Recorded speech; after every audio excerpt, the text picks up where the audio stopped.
As we live, let's be mindful of the vulnerable groups. My name's ARUO Christine. I work as a social worker, but currently I practice at Tasso Soroti Center of Excellence in Soroti District. I have been working here for a while, and it is what we have been doing that has brought me here through a friend. When we go, I'm going to skip the layout because of time and go straight to the background. Let's go to the background. Globally, my eyes. Globally, women and girls are bearing a heavier burden than men in terms of the higher rates of HIV infection in Uganda. The prevalence of HIV among adults aged 15 to 64 is 6.2%, 7.6% among female, and 4.7% among males.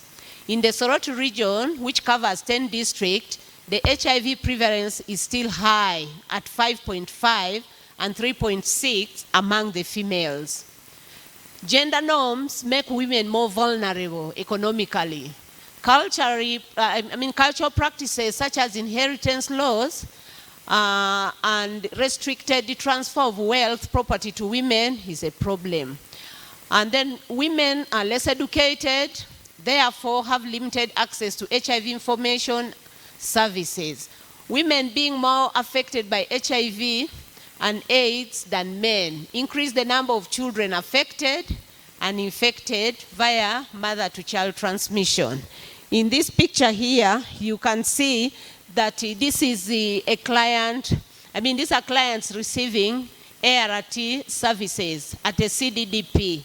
A CDDP is a community drug distribution point. So then when we go to the next slide, we say that Uganda, under the Ministry of Health and its partners, is making sure by 2030, at least, we should have been over, or our rate of HIV at least should have been low. And then we said, how do we do this? And then we were told that 95% of HIV, 95% of the HIV people all know their status by 2030. And then of those that have known all their status, 95 should have accessed treatment. And then again, 95 out of those at least should be suppressing the viral load. And then coverage of services, this is trying to, my eyes, I can't read properly. So you find coverage of services, and the last one is women's services. Women get services under sexual reproductive health. And then these percentages here, we say that at least less than 10% of the people should be, I'm really sorry that I can't read there. I'm trying to, can you just zoom it from there? My eyes are bad.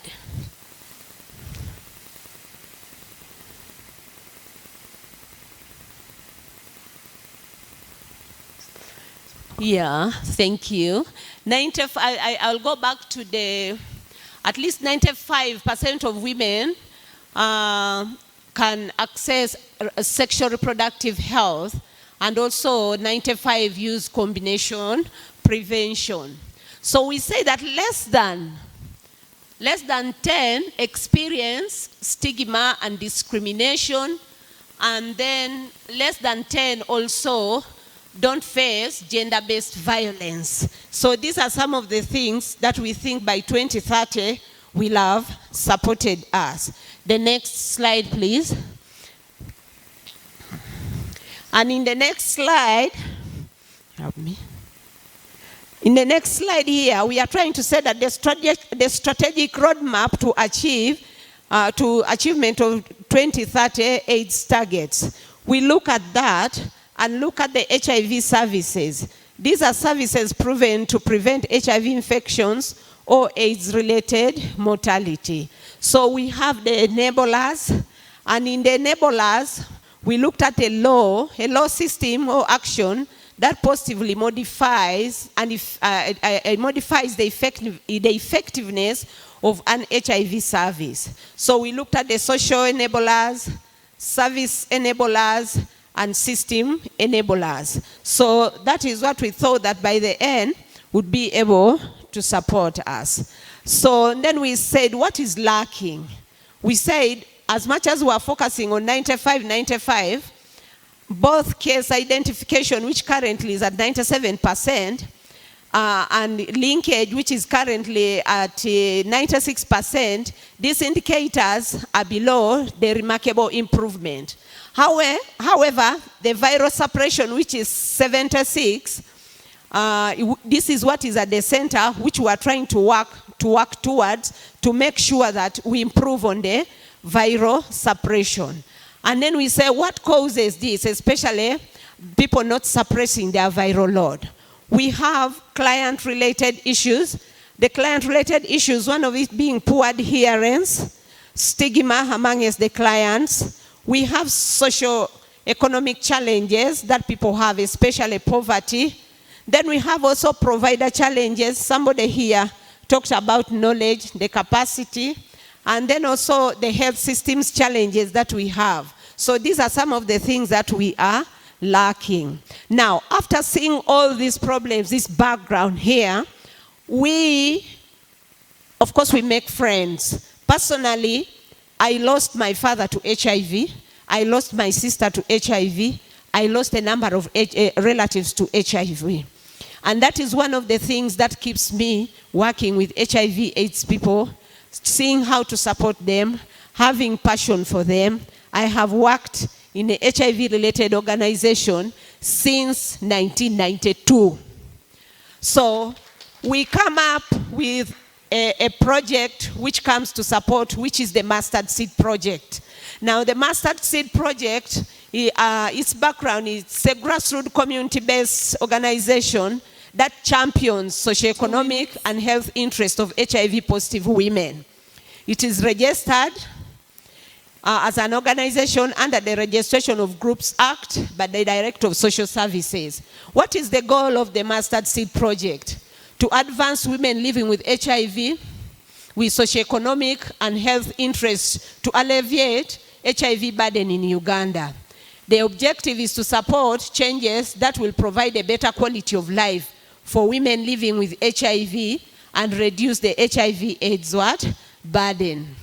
So this project has a number of, it focuses on a number of things, and one of them is stigma and discrimination, women economic empowerment, gender-based violence, social support, this is family and community involvement, retention on treatment and HIV prevention, and improved quality of life of the viral load suppression.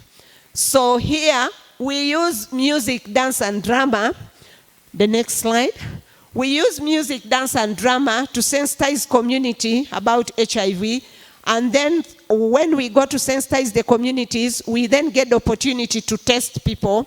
And from there, we are now able to treat the people who have tested positive. When you look at that, those people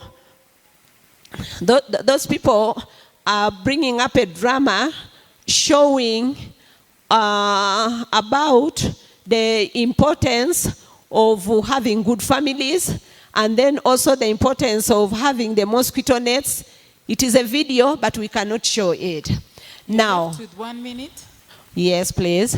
Now, when we go to the project contribution to HIV response, here you can see, check it to this.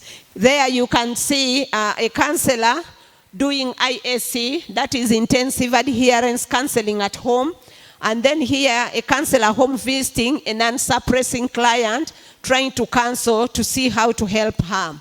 But the economic empowerment that this project has done for us is that since 2021, when the mustard seed came in, it has supported more than 300 women with goats, sheep, and alternative incomes in their families. We have currently over 20 village saving groups of positive women that have been formulated, and they draw small amounts of money to support health and the dietary needs. To date, the groups have up to a total of 20 million Uganda shillings as a working capital for the different groups. The project has also provided psychosocial support to promote adherence. Madam Christine, yes, I'm about to summarize. These are now just pictures. So now here you can see the livelihood support women living with HIV, picking their goats. And one of the best things they like, they will always ask for, is the sheep, is the goats, because the sheep produce faster.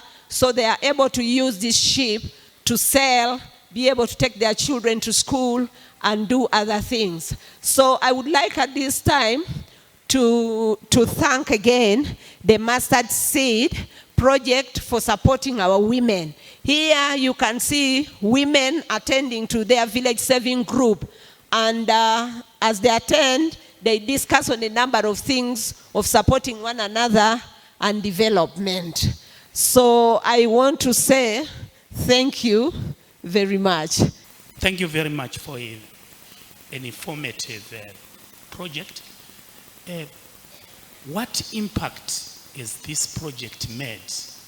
You know, looking at what you are doing, what has changed in life since it started? Yeah, thank you very much, Doctor.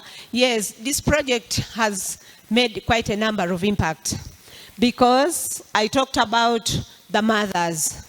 Some of them are have child-headed families. Some of them are not married. But with the support of the sheep, the support of the saving groups, they are able to take care of their families. So that is one of the impact. And one of the impact he has made, they are able to get money to transport themselves to the facilities to get their ARVs so that they can adhere to the treatment. Thank you. Thank you so much, Christine. I can also pick it from there. What are some of the challenges you're mostly facing in your project, and what have you done? What solutions have you tried to derive for them? Thank you. Thank you very much. One of the challenges is that the numbers are big. The numbers are so many, and the project cannot support all the numbers, because as a service center, we serve more than 6,000 clients. So identifying a group that benefits is quite challenging. And one of the challenges, again, is that there is still stigma and discrimination in our communities. So when these particular groups come out in a parish, there are those still who are pointing at them. You see them doing this, but they are dying. They have HIV. So, which is not right, but we try to talk to the people as we sensitize them. But again, another challenge is on the issue of identifying what our groups want. Sometimes they mention so many things. We would like sewing machines, would like fishing, would like, and it becomes a challenge because we specifically try to rely on friends who don't have much but have a heart to give, want to give something small to share with others. Those are some of the challenges that we face. Thank you.